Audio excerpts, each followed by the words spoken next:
Welcome to the show. It's the Will Show today. My name is Wally, and it's another Sunday.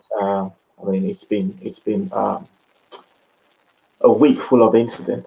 Last week, because I think if we've been following the news around the world, especially coming out of Nigeria and Africa, you will have known about the End SARS um, protest that turned very, very ugly. Um, just last week, we had Dr. Mogaji on our show about this. We were talking about the incidents and obviously what to expect, especially if the government decides to call the army on the streets. And we also what happened. There's been denial and counter deniers and accusations and counter accusations. Um, who switched off the lights or the power at the Lekki toll gate, who fired the shots, who called the army in, are they really soldiers? Where are they from? Who gave the order? It's been, yeah, it's been one tough time being a Nigerian. I must tell you, it is tough time for people in Nigeria. So we see how that pans out. The president of Nigeria has come on to say, well, he's had everything in a very, personally, I think, very uninspiring TV broadcast. Well, we'll see how that pans out. So it's the Way Show. My name is Wally. It's another Sunday. The first time you're watching us, please subscribe to our show, like all our previous videos, and please tell someone about us. Follow us on our social media, obviously. And it's wonderful to be here with you. Today we've got someone all the way from Accra, Ghana. We've decided that we need a bird's eye view on what people from outside the shores of Nigeria actually think about what is going on in Nigeria at the very moment. So that's why we've this no we that's why not decided to bring someone, but we have a guest from Ghana. His name is Dr. Kobby Mensah. Dr. Kobby Mensah is senior lecturer, political marketing communications at the University of Ghana Business School. Kobby, thank you for joining us tonight, all the way from Accra, Ghana. Thank you. How are you today? Okay, we seems to. Yeah. Kobby is a bit frozen at the moment. Yeah, but we'll try and establish contact with Kobby. So Kobby will be, like I said, senior lecturer, political marketing communications, University of Ghana Business School in Accra. Kobby is a well-traveled person, delivering lectures, and obviously knows not just about the politics of the political scenes of Africa, Nigeria, Ghana, and some other countries. He's also, aside from that, a tourism expert. Apart from talking about End SARS and the negatives and the positives of End SARS, we're also going to be diving into the world of tourism, especially African tourism, with Kobby and obviously some other pressing issues relating to the continent, Africa. That's what we're going to be doing today. We expect you to please make your contributions. We've got any questions, we've got anything to say about what's going on in Nigeria at the moment, especially the End SARS, especially all the sad things we've seen quite recently, the burning, the looting, killings. If you have anything to say, we've got the comment section of the show. Drop your comments in there, and obviously we would at some point read out the comments to you. Kobby, thank you for joining the show. It's so nice to have you all the way from Accra, Ghana. Excellent. Yeah, thank you for joining the show. Yeah, grateful to be with you, Wally. Yeah, no problem. Thanks, mate. So obviously we know the issue, the story of the day, story of the week, story of the month. What has been happening in Nigeria, especially with the End SARS, the protests, peaceful as it were to start with. Then it went all violent with security forces shooting at protesters at Lekki toll gate.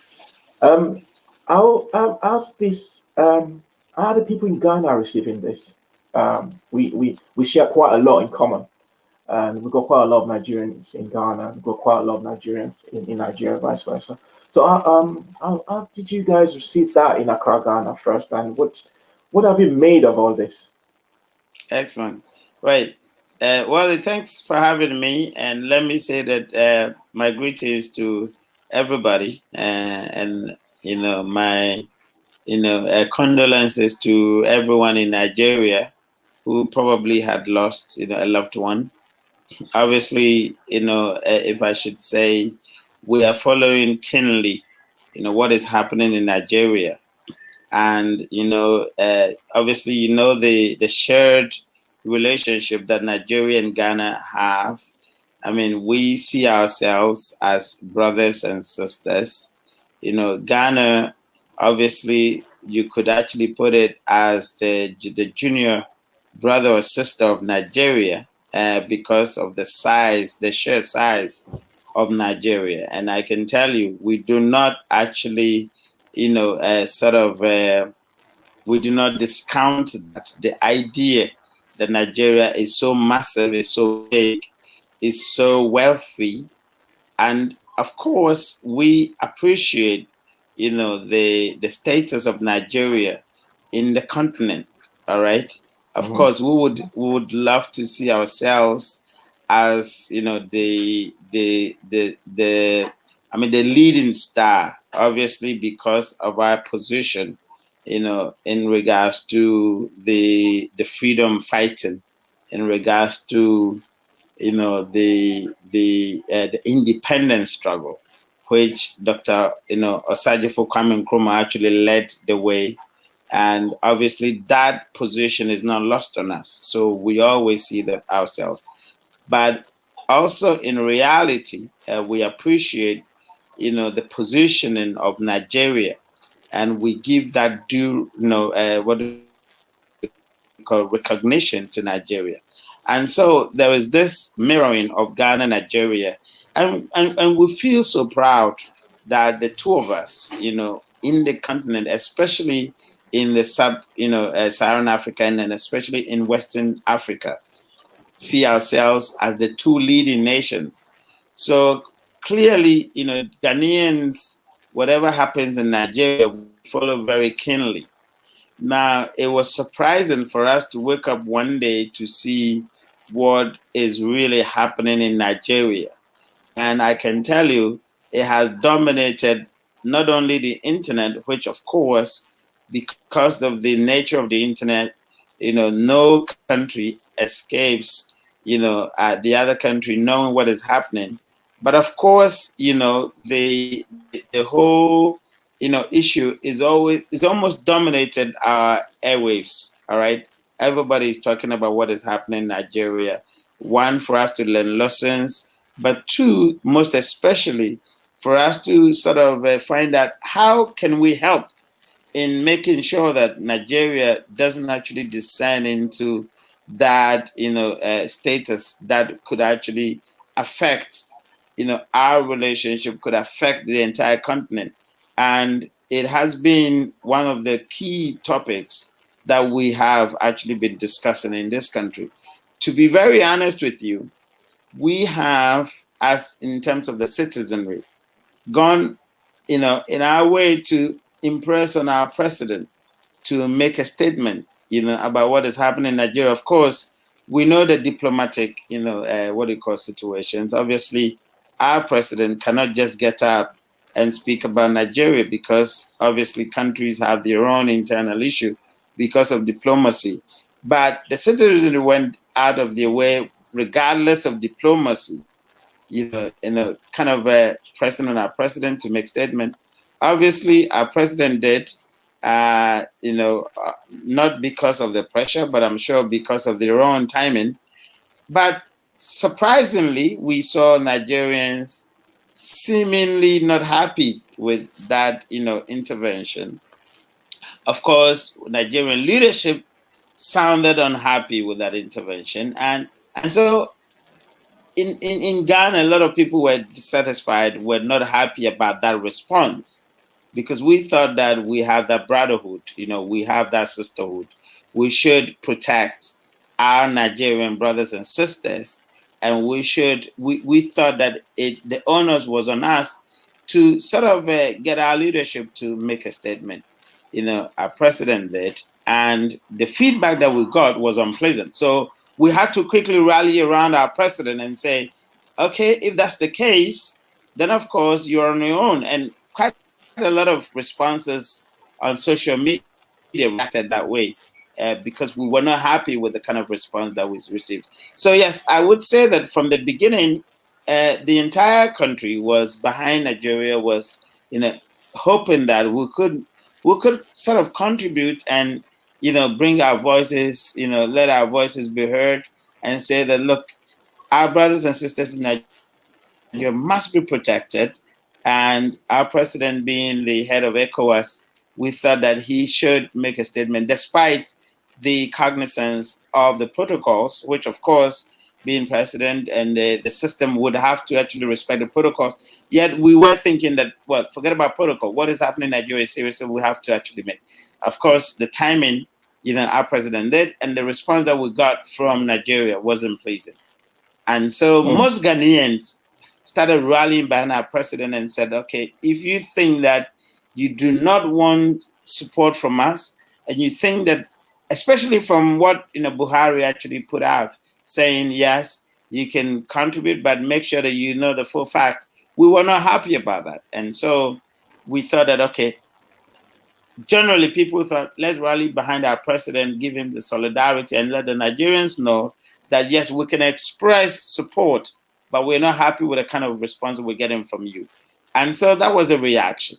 But honestly, the reaction is, one, solidarity, two, making sure that we can protect our brothers and sisters in Nigeria from what is happening against the leadership of Nigeria. But the response that we got from the citizenry of Nigeria wasn't also pleasing. Both the citizenry and the leadership, I think, wasn't really pleasing. So a lot of comments was, okay, we'll take a backstage, we'll support our president and make sure that we'll follow what is happening. But of course, we wish the best for Nigeria. So that's what I think I can say. Thank you very much for that. And obviously, just like you mentioned, President Nana Akufo-Addo, as the president of ECOWAS, so to say, That's was correct. within his rights to obviously make a statement, even if not as the Ghanaian president, but as a president of ECOWAS. Because if President That's Buhari correct. was the president of ECOWAS, and stuff like this that happened in any ECOWAS country, I mean, it's obviously compelling on him to make a statement on behalf of ECOWAS, and not just as a president of the country. But we thank you. I know Nigeria and Ghana share quite a lot. I mean, a lot, right from the word go, in sports, in politics, culture, and quite a lot. And like I said at the beginning of the show, we've got quite a lot of Nigerians based in Ghana, and obviously the same in Of course, Nigeria. yeah. Kobby, let me just bring up this issue of uh, prior to the um, uh, End SARS and what have you. There's been this up and down, tit for tat between Nigerian government and obviously Ghanaian government. Obviously, with regards to Nigerian traders and businessmen, women, business people in Ghana, regarding increasing taxes and business rates and what have you. In your own opinion, and for people watching us, would you like to kindly break that down for us? And what's the feel like now in Ghana regarding Nigerian business people?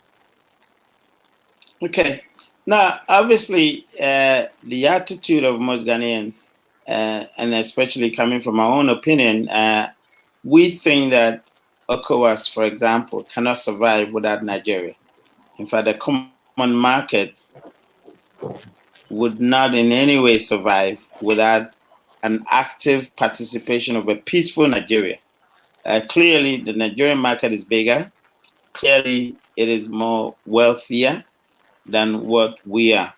So we believe that for us to have a working ECOWAS market, by extension, a working Pan-African market, there must be a peaceful Nigeria. And so the happenings in Nigeria currently really destabilizes the kind of ambition and the kind of objective that we have. And obviously, we would want to nip that in the bud as soon as possible.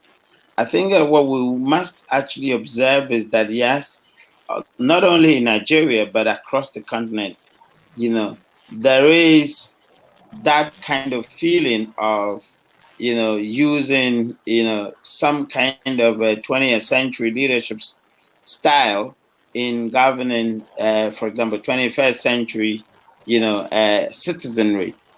And if you listen to Buhari, for example, he was talking about this is an internal Nigerian issue.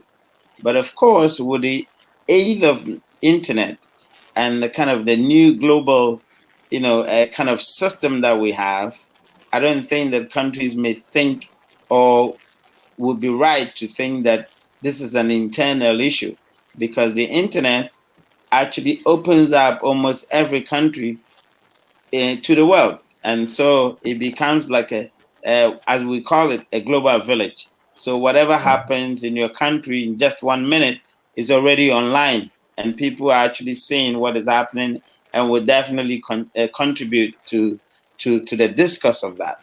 So in general, I think that we feel that we have a responsibility, all right, to contribute to stopping the what is happening in Nigeria. Of course, on one hand, because of access to internet, for us to see what is happening and for us to actually feel it, have that human or fellow feeling, and say that if it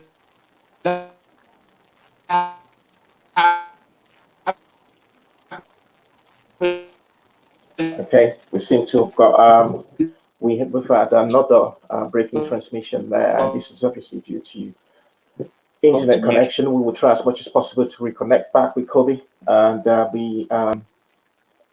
as soon as we do that, okay, I think we're back now. Kobby, sorry about that. I think we had okay, we've gone off again. With yeah, if you can hear me, Kobby.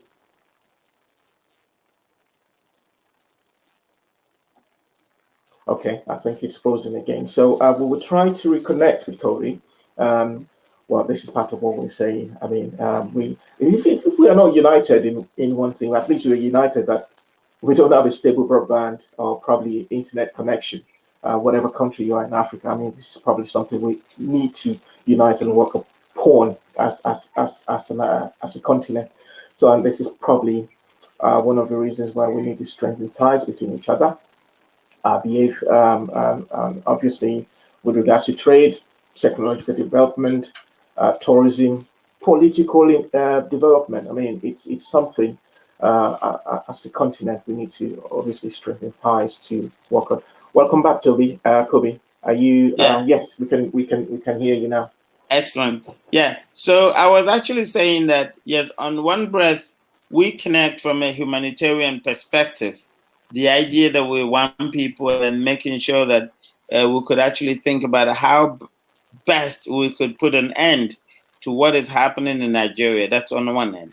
But on the other end also, we know the connectivity that Ghanaian commercial space has with Nigeria.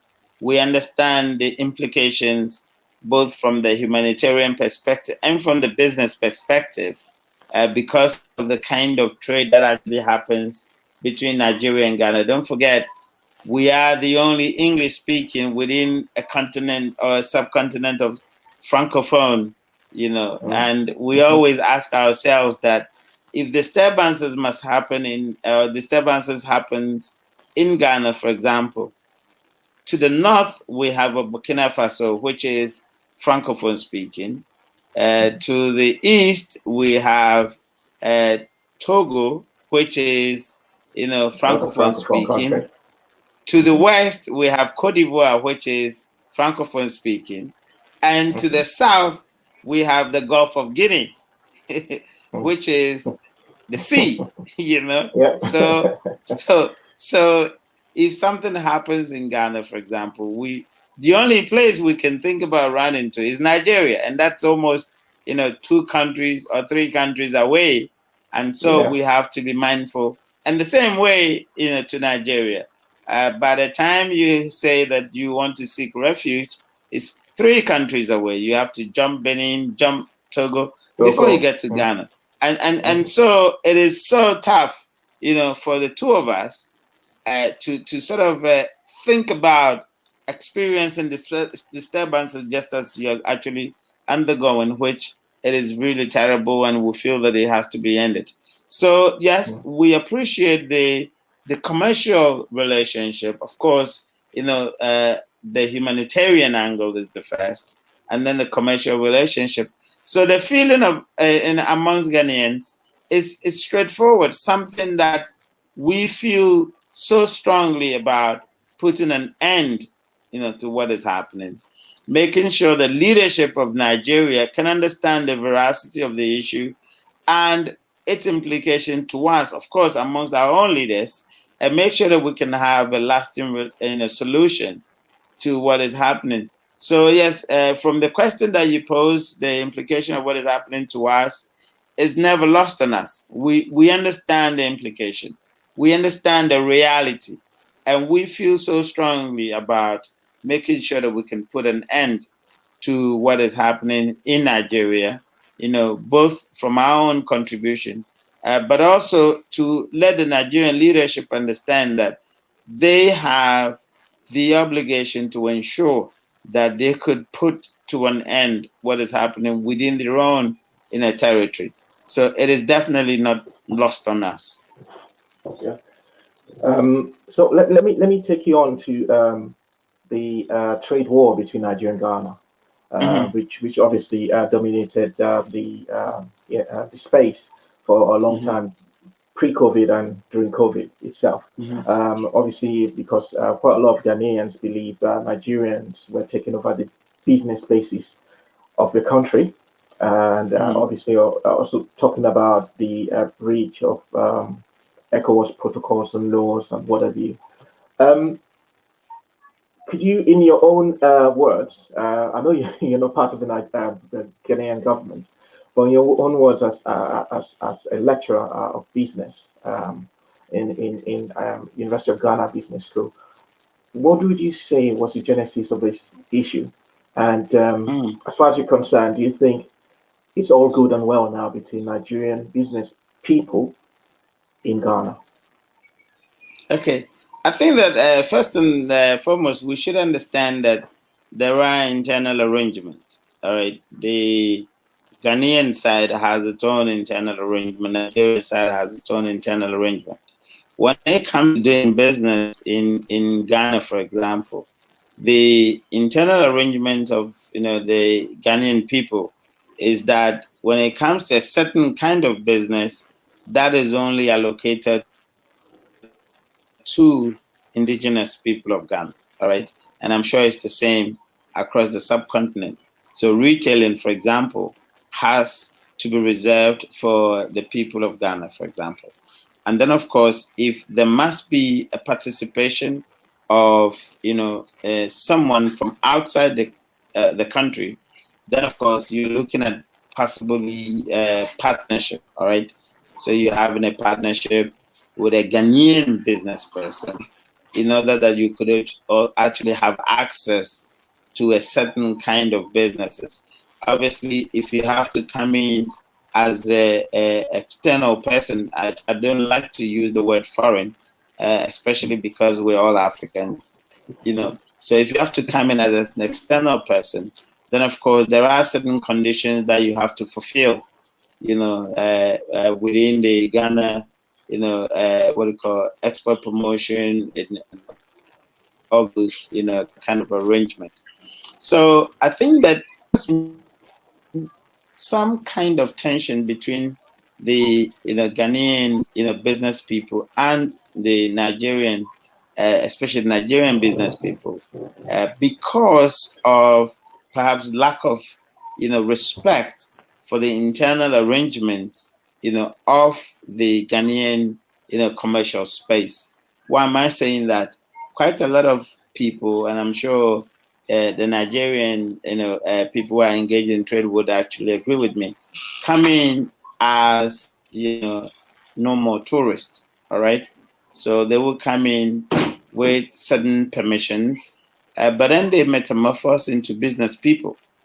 And because most Ghanaians have that kind of relationship, that affable relationship between ourselves and Nigerian people, may not find it expedient to report and say, oh, this person really came in as a tourist or as a normal, visitor, but is actually engaged in trade, that is not supposed to be engaged in by someone that is external to the citizenship of Ghanaians. So most Ghanaians would not do that. In fact, they would end up shielding, that Nigerian because of the kind of affinity and the relationship that we have. So over the years, it's been going on until you find that it's become a critical mass of people. So you go into our shops, the various retail centers, etc., and you have critical number of Nigerians, engaged in the trade. Now, that is not the issue, but the issue becomes a problem when you find that, perhaps there are, Ghanaian businessmen who feel that the Nigerian businessmen and women are actually undercutting, undercutting their prices, because of perhaps they have quite an access to cheaper sources, etc. All right. And so that becomes an issue. And I think that is the beginning of the tension, between what they call the Ghanaian business, community and the Nigerian business community. And so it sort of got into a stage. And I think there was also another issue where Ghanaians felt that Nigeria, the Nigerian authority actually closed their borders for trade. And so there were quite a Ghanaian products that were not moving into Nigeria. One of the anecdotal, kind of evidences that I found was that Sapreco, which is one of our biggest, brands that actually is exported, had a lot of trucks, at the borders, between, I think, Benin and Nigeria, because Nigeria shut the door, to import or to export, so to speak. And so it became a topical issue we're discussing in Ghana that, so how come that Nigeria actually shut doors to products coming from Ghana, yet they are comfortably and actively trading in Ghana? So that narrative also got into the space, and people became a little bit disheartened, about Buhari administration shutting their doors to us. Yet we have a full-blown access of Nigerians trading in Ghana. So I think these are some of the issues that began the conversation of, if you speak, so to speak, trade wars between Ghanaians and Nigerians, and then of course not to talk about some of the unprinted activities of our own brothers and sisters whom we have actually received wholeheartedly. To be very honest with you, my own students, some students, have actually experienced a very unpleasant situations involving some Nigerian nationals, robbing them, and you get to hear them from the newspapers, etc. Of course, you couldn't actually make a judgment to say that yes, it's only Nigerians doing that. But of course, when the situation is becoming quite enormous, you're hearing a lot of robbery cases, a lot of kidnapping cases involving Nigerian citizens, etc. It brings all these into perspective, and people start becoming very hostile, as opposed to being very welcoming to our own brothers and sisters that we love so much. So I think these are some of the things that have actually gotten into the commercial space and bringing the antagonism between the Nigerian business community and the Ghanaian business community. In fact, it hasn't been like that. I can promise you, in the last 2 years, in fact, 2 years down the line, you wouldn't have heard that kind of tension, but it's just about, last year getting into the Corona period is when we started hearing that. And it's a little bit disturbing, because we know there are quite a lot of Ghanaians in Nigeria as well. Nigeria had been one of the best places that have actually accommodated Ghana during our tough times. Ghanaians, quite a lot of Ghanaians had actually been in Nigeria during our tough periods. My own sister was in Nigeria during those times. Most Ghanaian families have had one or two relatives, seeking refuge in Nigeria during the times that things were hard in Ghana, in terms of, when I say refuge, in terms of economic refuge, And so Ghanaians in many ways welcome Nigerians, and sometimes we feel that we must even learn from Nigeria's attitude of go-getting, that spirit of can-do, that spirit of success. And we always compare ourselves and we say, it looks like we're too late. We've got to actually, kind of understand that fighting spirit that Nigerians have and make sure that, we can inculcate that in our own environment.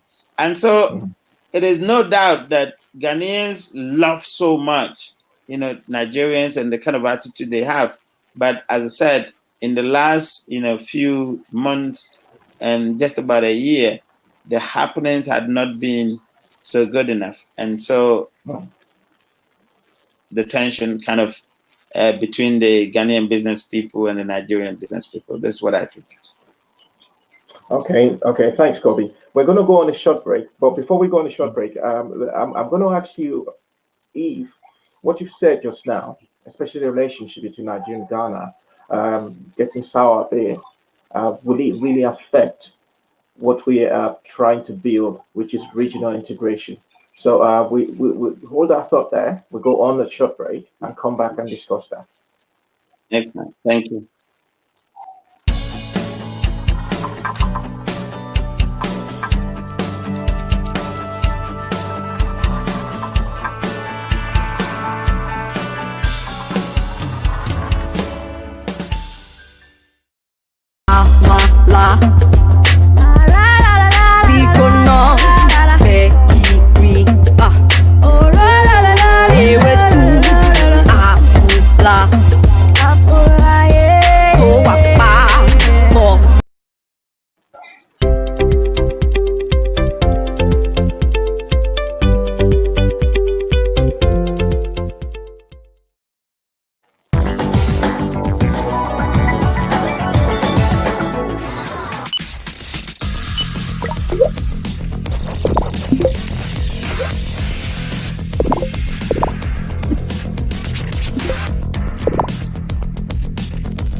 Welcome back to the show. It's still the Way Show. My name is Wale, and we've got with us today Dr. Kobby Mensah, who is a senior lecturer at the University of Ghana Business School. We've been talking about the End SARS Nigeria-Ghana relationship, and I think next we'll be diving into the world of regional development. So, Kobby, before we went on a short break, I did mention about what's been happening between Nigeria and Ghana, and you quite rightly mentioned the fact that they are the two only English-speaking countries, well, nearest to each other, if you discount Gambia, to each other, English-speaking country, and we should be ideally building that wonderful friendship between each other. I mean, we've always had that friendship anyway, just like you said, until quite recently. So, with all you've said, do you think that would throw a spanner in the works of regional development, regional integration? Yeah, I think that firstly, the idea of regional integration can never happen without the active participation of the two countries, that is Nigeria and Ghana, for two crucial reasons.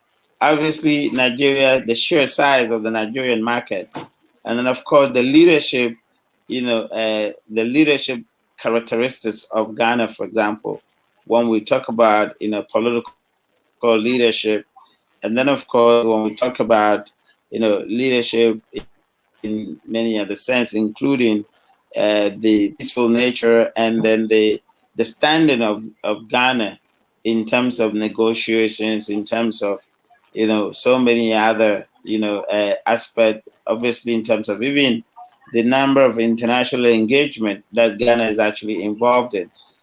Clearly, we have the two countries have so much more in common and so much leadership, to demonstrate in order that the integration can work.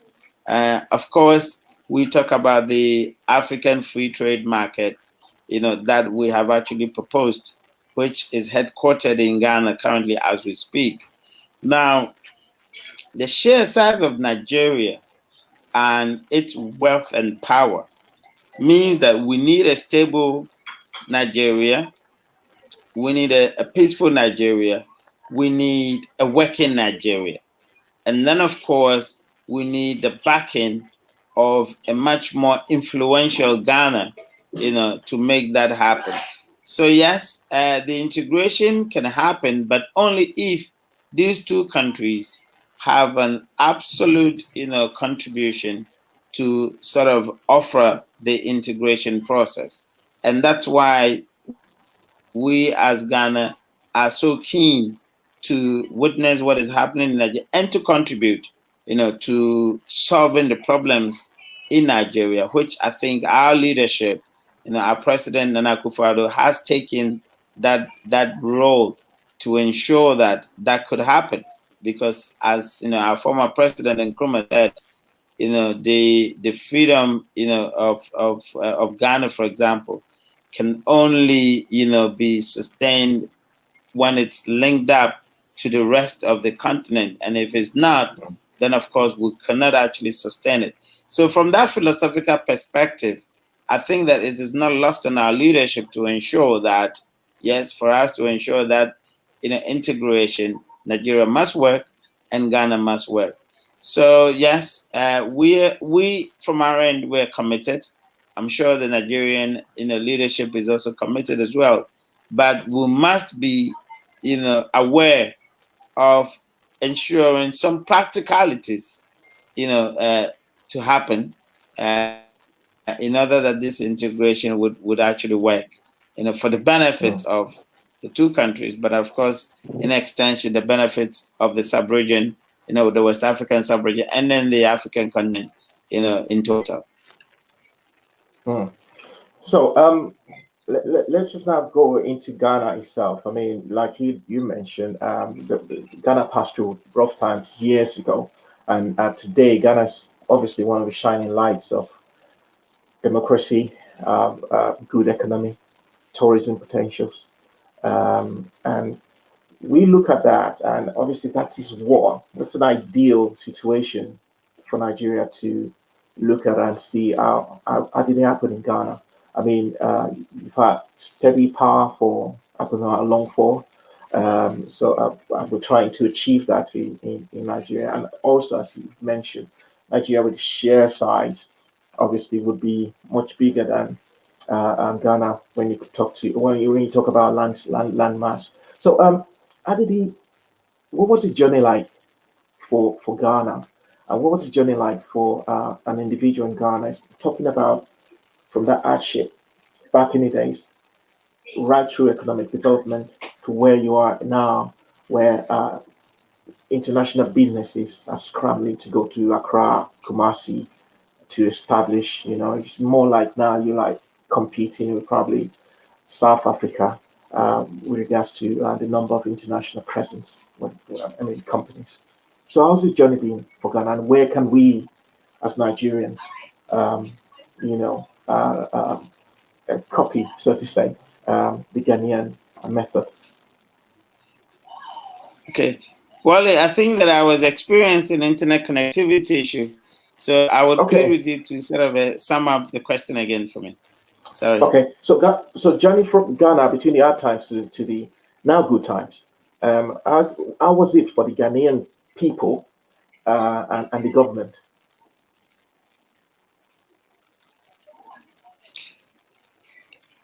Can you say it again? Sorry. Oh yeah, so I'm just saying about the journey for the Ghanaian people from being, just like you said, the hardship time to now where the economy is more like very open. You got international businesses coming in to establish bases there, and we're trying as a country, as a Nigerian country, to obviously mirror what you've done in Ghana. And again, Okay. like I said, correct me if I'm wrong. You've not had power cuts in how long now? Mm-hmm. Mm-hmm. Okay.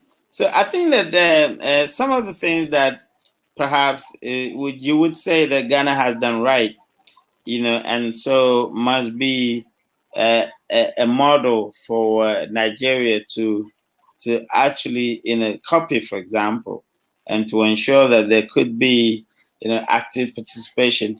I think first and foremost is about having the governance system work. All right, and when I say having the governance system, it's about both the national and the local level.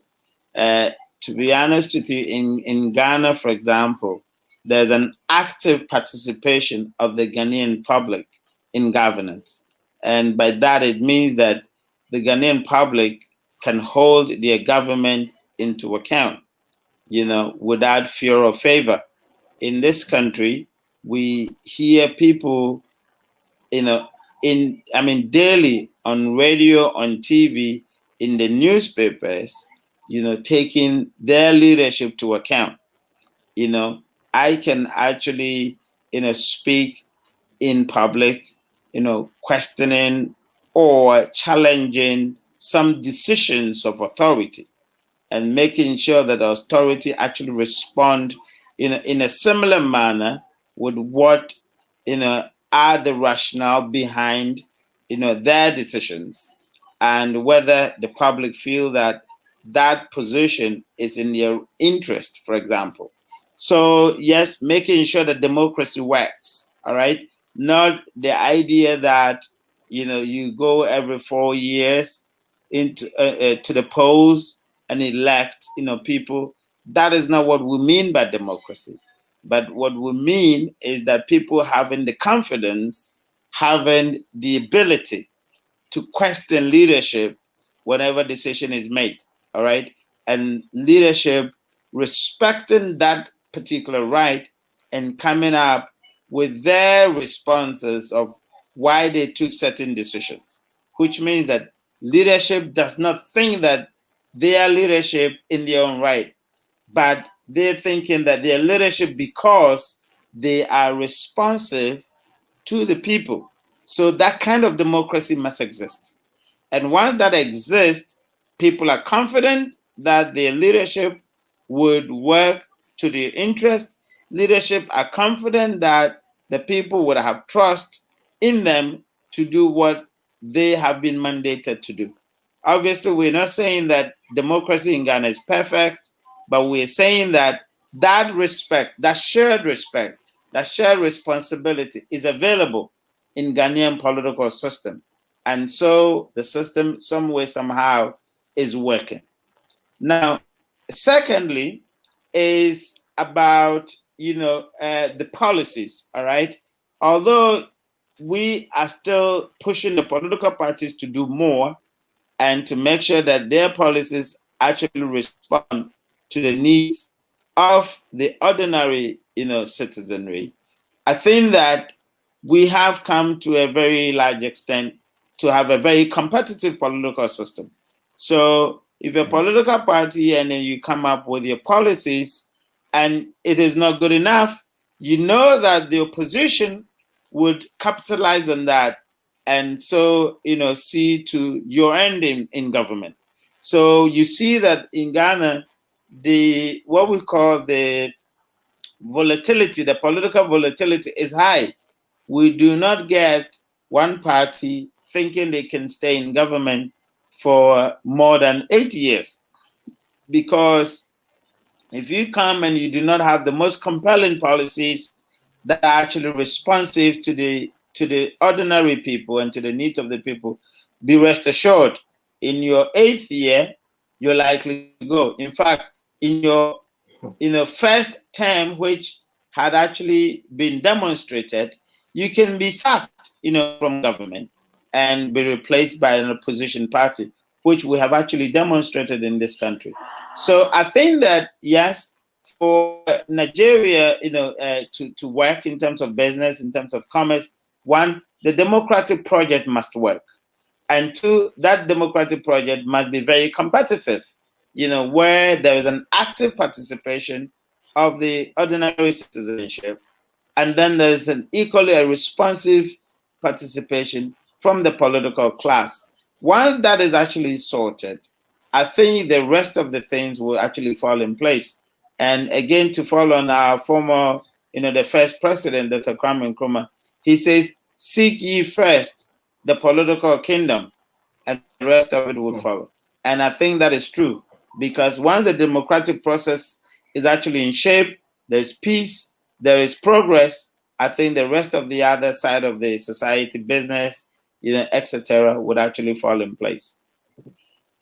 Wise words from Dr. Nkrumah there.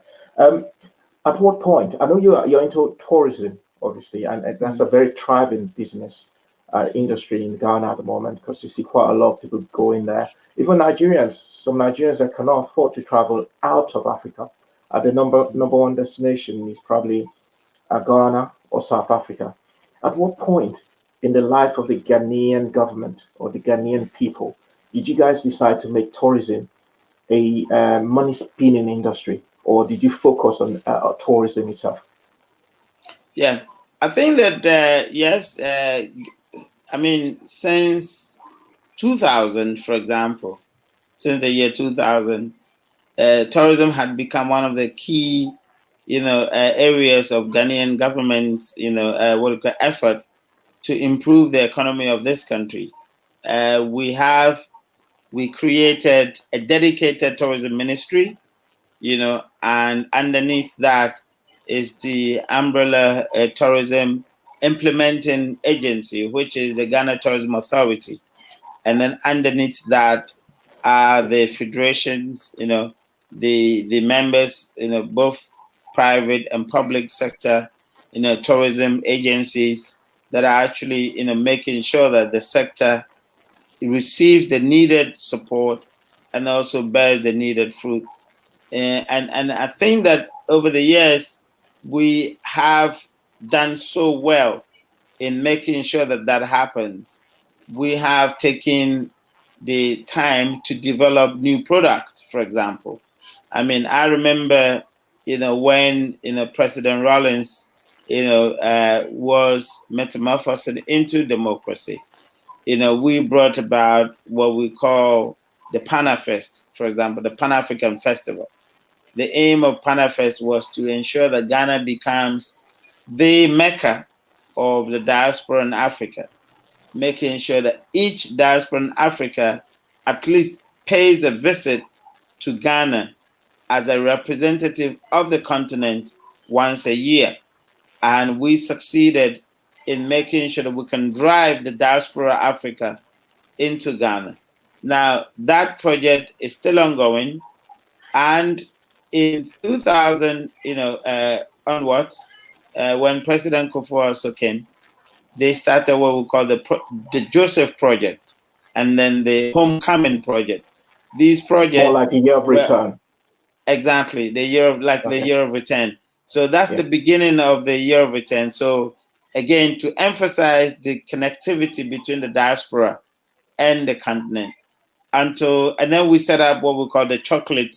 They're making sure that the 14th February, as we know it as Valentine, we had to re-engineer that for people to actually consume made in Ghana, especially our chocolate, the Ghanaian cocoa.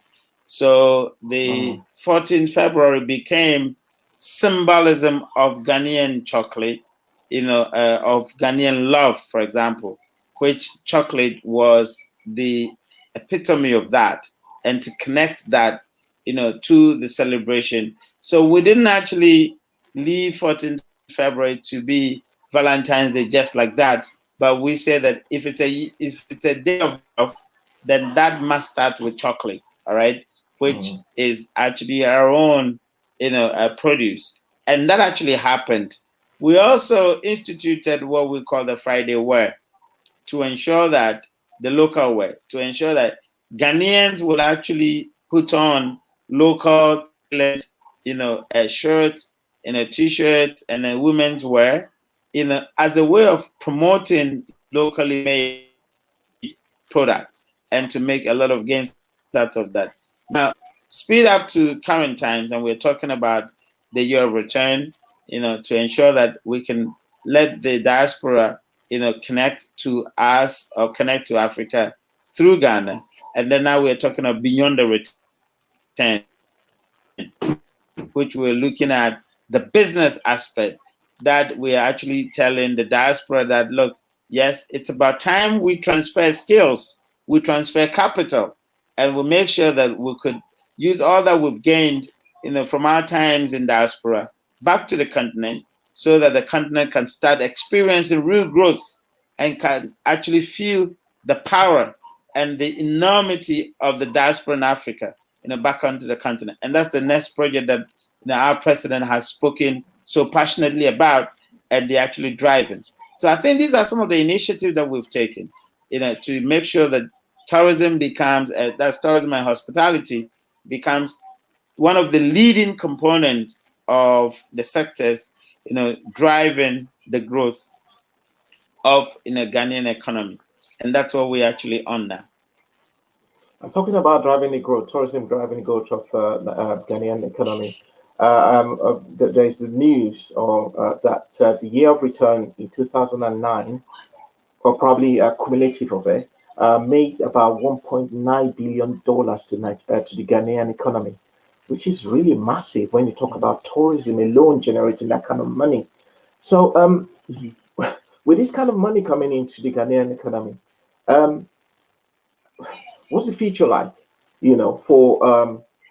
for Ghanaian tourism and indeed West African tourism?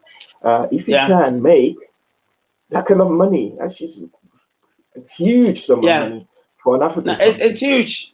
It's huge, Wally, and the future is very bright. I mean, I personally have received quite a number of requests from the African diaspora, from people who want to come and do research. Obviously from academic perspective, African Americans who wants to come and do research on the diasporan project or on the year of return, for example, to see where are the dots, the connecting dots, how do they plug in, for example, to building the continent, and what are some of the challenges that probably could be encountered, by the diasporans, and how do we overcome those challenges? So I think that, yes, from that perspective, since the Ghana Tourism Authority and the ministry, Ghana Tourism, ministry, actually launched the Year of Return and the subsequent Beyond the Return, I think the future looks very, very bright. And it's not just saying that. There are practical steps taken to ensure, that it happens. One of them is, the president, granting citizenship to majority of the diasporans who want to live and work in Ghana with no difficulty.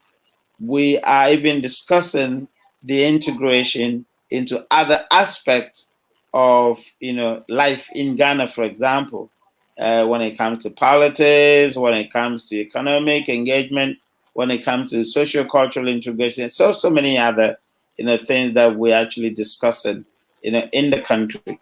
And we have taken practical steps to ensure that that works. I mean, when it comes to acquisition of land, for example, and how do we fast track the process so that African American or African diasporans could actually acquire lands and make sure that the processes, that are involved in, registration and are actually devoid of litigation. For example, how do we ensure that they could actually set up businesses without, the bottlenecks that ordinarily people would actually encounter? And then, by the way, not only the diaspora community, but we have taken steps to ensure that business registration generally is easier, is online, and could actually facilitate, wealth creation, for example. So we've taken quite a number of practical steps, as a country to ensure that, yes, we go beyond the return. We make sure that tourism and hospitality, especially when we talk about, we talk about the legacies, of colonization, really comes back to sort of a benefit as opposed to hindering us, and making sure that we can leave the past and then we can embrace the promising future. And that is what we're actually on about now. So quickly, we're about rounding off now, and we've got the Ghana elections coming on soon. What's your take on that? What should we be looking out for? Okay, I mean, the Ghanaian election is always been very competitive, but I can promise you, it's been very competitive in a very good way. We always have a very competitive election, but a peaceful election, and sometimes it becomes, people cannot even wait for the elections to happen. I'm sure in other countries, elections become a very, tensioned, kind of situation. People exercise some fears, but it's not in our case. In our case, people really embrace it, and we sort of can't even wait to see what pans out. So I think that, yes, it's like when we started, this democratic project. This is our 8th cycle, and I think that, yes, it's been very competitive. And by the way, this is the only time we've had the two main contestants haven't tasted government before. So, former President Mahama had been a leader before, and then of course we have the current president, Nana Akufo-Addo, who is the incumbent, and this is the only time we're having, that situation. Obviously, this is the only time we're having election in crisis. All right. So the COVID had actually changed a lot of dynamics, but it's been amazing. The country is still as safe as possible. I'm just even obviously, we can't wait to see what pans out in the election, but it's been very competitive. The leaders have shown decorum, amongst themselves. Two camps are actually actively engaged in what it is that can actually win them. Recently, just about yesterday, we were discussing the position on the ballot paper, whether it gives an advantage or disadvantage. So it's been amazing, to be part of the election process. And then I can assure you, the country will come out of the election very, very peaceful as usual, and then we'll swear in whoever wins, and then we'll move on with our lives. And that's the beauty of the Ghanaian elections. That's indeed the beauty of Ghanaian election. I will be keeping an eye on that, and we hope the better side wins. And obviously, you have a very peaceful election in Ghana. Kobby, before I go, I was somewhere yesterday, and someone broke a news about what's been happening in Ghana, especially during this COVID, especially with the government, the Ghanaian government, giving COVID palliatives to Ghana. So I just wanted to confirm from you. So is it true? Since COVID, you guys have not been paying for electricity and for water. How true is that? That's true. It is true. The government, you've not paid for power at all. That's correct. Yes, the government decided to. Yeah, the government decided to waive all those. So no power, no water. To make sure. But of course, within a certain economic area. I mean, in terms of people, and so we're looking at, certain level of economic, ability, for example. So those who are below the bottom, of the pyramid, bottom of the pyramid, free water, of course, free electricity, depending on your economic base, for example. So you can imagine somebody like me, obviously, I wouldn't need economic assistance, but of course, those who are actually below the bottom of the pyramid, yes, certainly no water, no electricity. It was actually waived. Breaking news from Nigeria, I'll tell you what, during the COVID, the government decided to, at that point in time, increase electric tariff.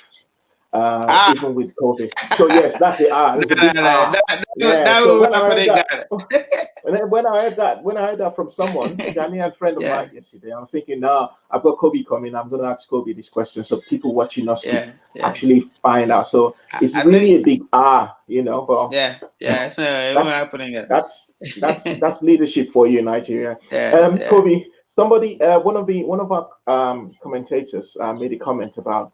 Asked a question, so let me just quickly ask you directly. He said, "Hi, Kobby. How much does Nkrumah's Pan-Africanist philosophy influence contemporary Ghanaian political thought?" I know you've spoken so much about Osagefo. Aside, obviously the current government obviously is center right, of the ideological space, but even then they still hold reference to Nkrumah's Pan-African philosophy. And so you listen to our current president, he talks about Ghana beyond aid, he talks about Pan-Africanism in a way that reflects Nkrumah's ideological positioning of Ghana being at the center of African unity, for example, and driving Africa's place within the geopolitical system. So yes, I can say that Nkrumah's Pan-African philosophy influences so much the thoughts of both left and right of the political divide in this country. In fact, it is the case that even President Kufuor's government, for example, that is in 2000, when, although in the position of center right, went as far as possible to eulogize Nkrumah, globally, when we were actually celebrating the 200 years of the abolition of the, slavery, for example. So yes, both the political aisle, the left and the right, still embrace, Nkrumah's philosophy of Pan-Africanism, and although, as I said, the current administration will be center right, very much capitalism, but they still hold reference to Nkrumah's Pan-African position. And so you hear our current president talking about Africa beyond aid and talking about a united Africa in that sense. So yes, it's very, very dominant, in the country. Okay, another question has come up. Sorry. So Victor Folayo, the person asked the first question. Now, second question for me: how conversant are young Ghanaians about Nkrumah's ideas? Very, very. It is always even in the music, for example. And you see, if you hear the hip life musicians actually mentioning Nkrumah's, thought in their music, that can tell you the extent that the Ghanaian young people are very conversant with, Nkrumah's thoughts. And I know a lot of people know Shatawale, for example. Yes. And Shatawale has actually featured Nkrumah's, freedom, in his lyrics, and so many other artists. You can talk about Sarkodie, and you can talk about. So once you see popular culture, featuring Nkrumah's thoughts, that can tell you the extent that conversation among young people, go, with Nkrumah's ideas.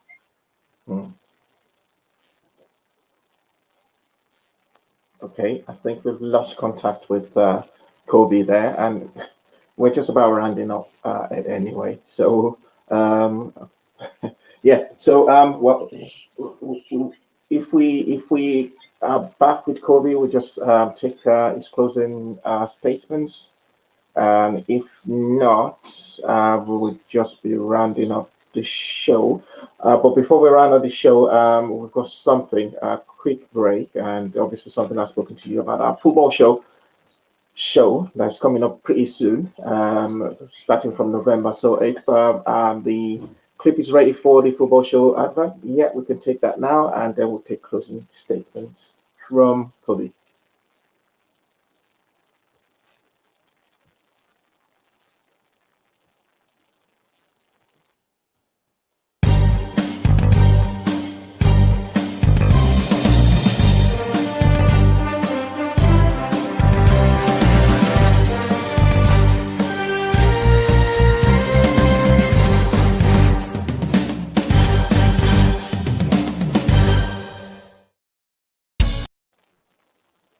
So stay tuned for that. It's the football show that'll be coming up every Monday starting from November. So it's going to be something coming out from our stables. So keep a date with us. Tell somebody about the football show coming up every Monday at in November.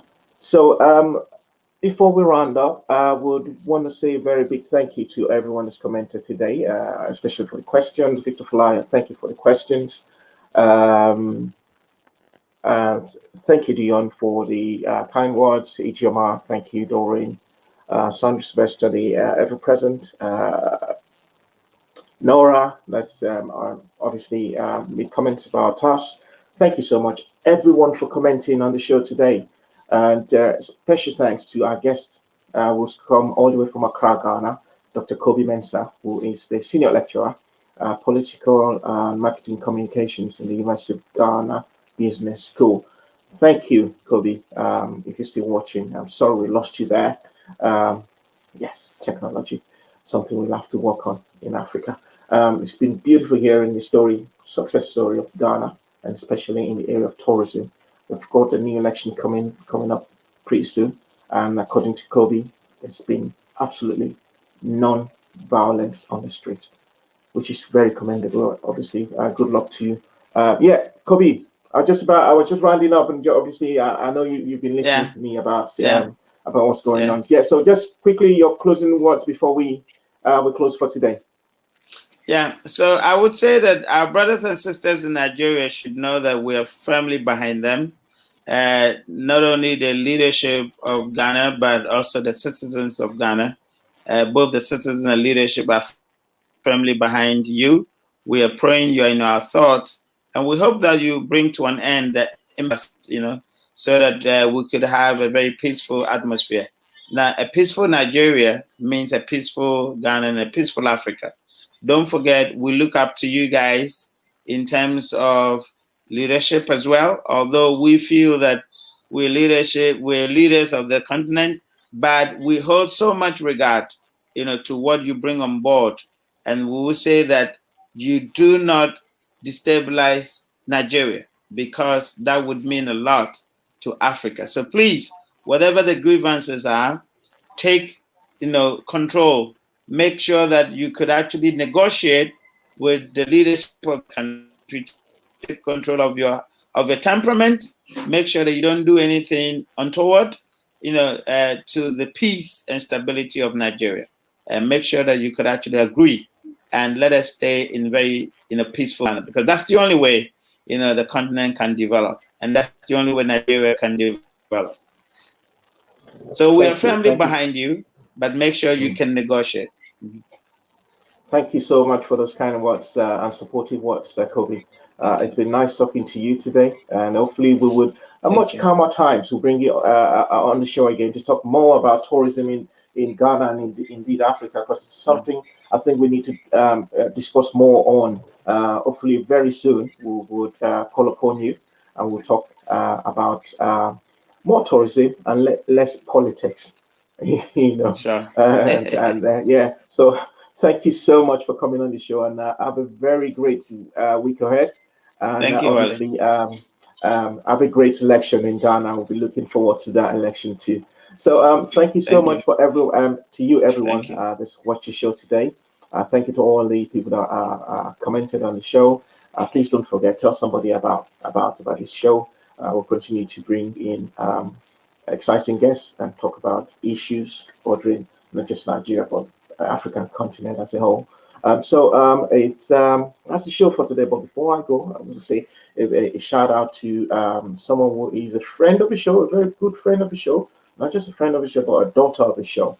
Chelsea, it was your birthday yesterday. Hope you had a wonderful birthday. Wish you all the very best. So that's the show for today. On behalf of myself, Wale, and my colleague and partner, Yomi, who is behind the show, obviously making sure we brought the show up to standard and obviously to your living room or wherever you're watching. So thank you, Yomi, for that.